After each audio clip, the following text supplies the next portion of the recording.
This is how to improve your dip by using the correct form. So first we want to learn how to really generate that power from that dip. And what I like to do is I like to tuck my head in, and as I'm going up, I like to drive my head up. And that motion of just driving your head up just gives you that extra force, that extra power to just get up and really power through it. And you can see with some practice, it can really be the difference. That as you're struggling, you just drive your head up, it just gets you over the edge. Now, if any of you have chest pain in your dip, you just want to get slightly lean forward. I feel like this is the most important thing for some people.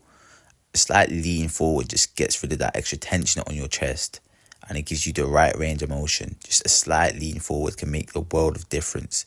It's subtle but slight, but it can be the most important step sometimes. Now, personally, I recommend you play around with it and you practice with this lean forward a little bit, because you don't want to overload your shoulders.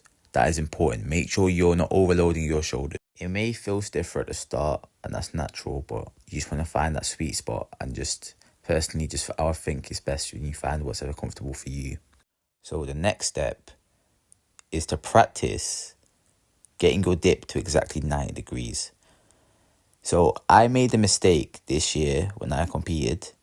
I went too deep on my dips and I lost a lot of power and a lot of strength. And frankly, it was quite dangerous if you can't control it. But I've practiced and it's made a world of difference. Me going to 90 degrees and me practicing, getting to 90 degrees on my dip has given me so much more energy and more power in my dip that I can lift so much heavier. So make sure you're going to exactly 90 degrees, and I recommend you record yourself and make sure you're going down to 90 degrees on that dip. Now, the fifth and final step that I found made a massive difference is when I kept my legs straight and I engaged my core and I moved my body as a whole unit. Like, I don't just use my triceps when I dip. I move my body as a unit. I squeeze my legs together.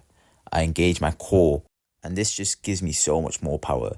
Now, if you look at a clip where I don't do these and I just focus on using my triceps, there's a massive difference. I have less energy. I'm not as strong. The dip's not as clean. Now, one final thing before I do go is I just want to remind you again, I have started coaching online.